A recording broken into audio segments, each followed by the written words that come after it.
Hoje vamos falar sobre a escola de Sagres. Bem, em primeiro lugar, Sagres, o promontório de Sagres, é uma ponta, como eu falei ontem, rochosa, que ela ali é um paredão gigantesco que o mar quebra nele. Então, assim, falar em escola de Sagres é só uma expressão. Não, definitivamente, não é nem que não existe uma escola de Sagres. Formalmente não existia uma escola de Sagres, um prédio onde as pessoas se reuniam, sentavam para estudar, não.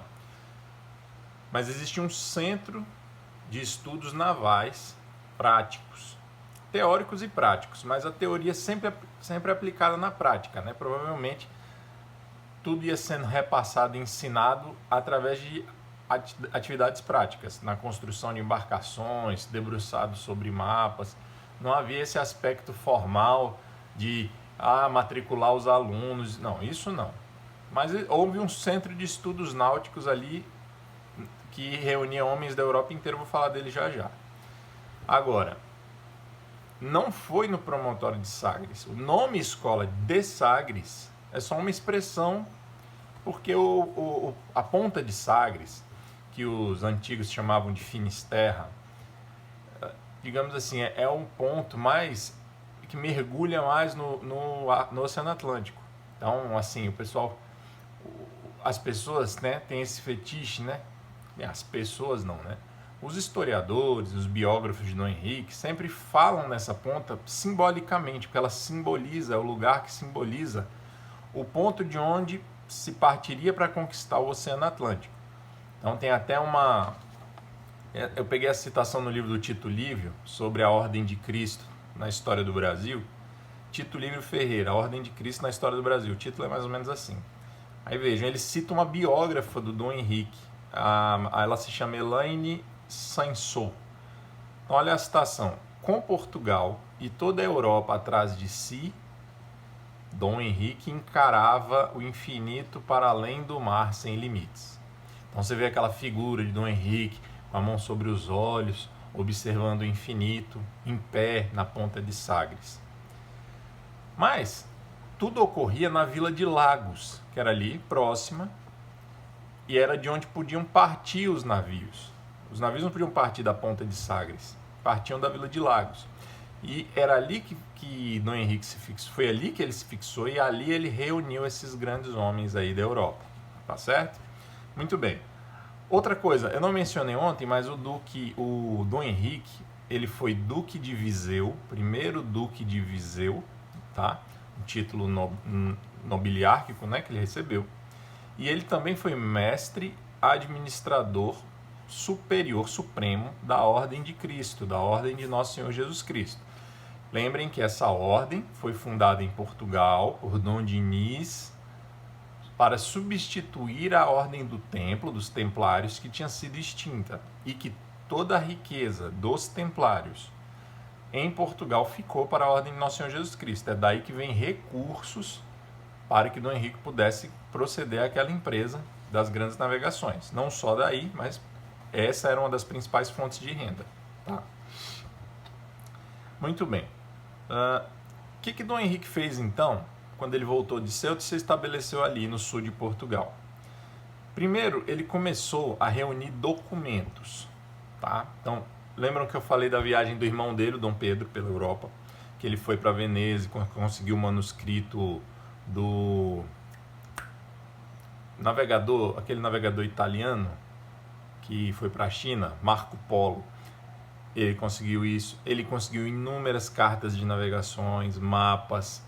A participação do Dom Pedro, eu preciso falar disso melhor, talvez eu grave um vídeo curtinho sobre isso. A participação do Dom Pedro, que foi muito assim, diminuída, né?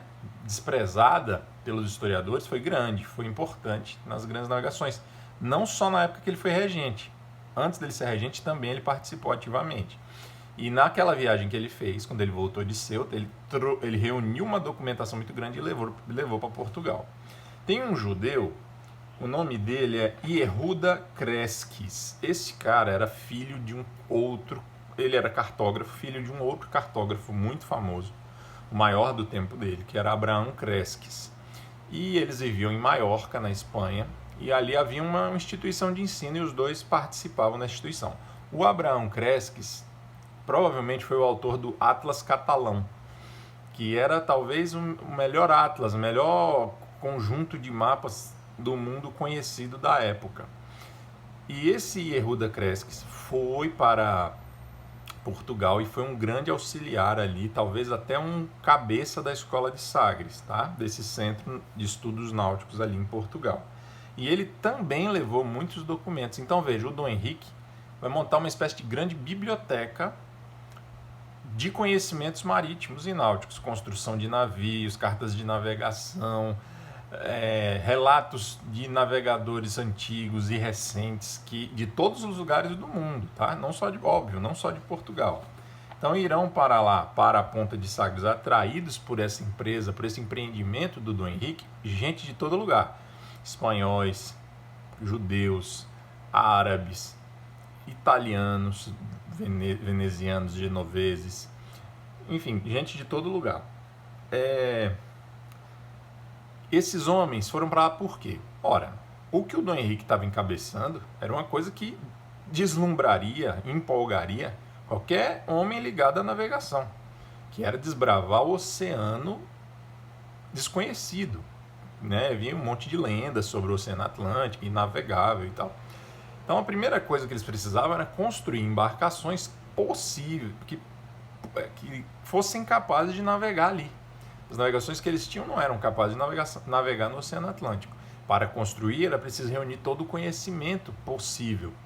E esses homens, obviamente, também tiveram interesse despertado para isso. E por isso aceitavam o convite do Dom Henrique para ir para Portugal participar desse trabalho.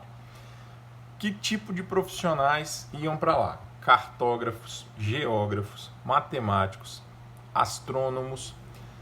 Nesse momento, não tenho certeza disso, mas veja, a astrologia é uma ciência, né, talvez a mais antiga das ciências, que é o conhecimento dos astros, né, e da relação dos fenômenos do nosso planeta com os astros, né, enfim. E eu estou dizendo isso por quê? Porque o conhecimento astrológico foi fundamental para essa empresa do Dom Henrique. E a astrologia é uma espécie de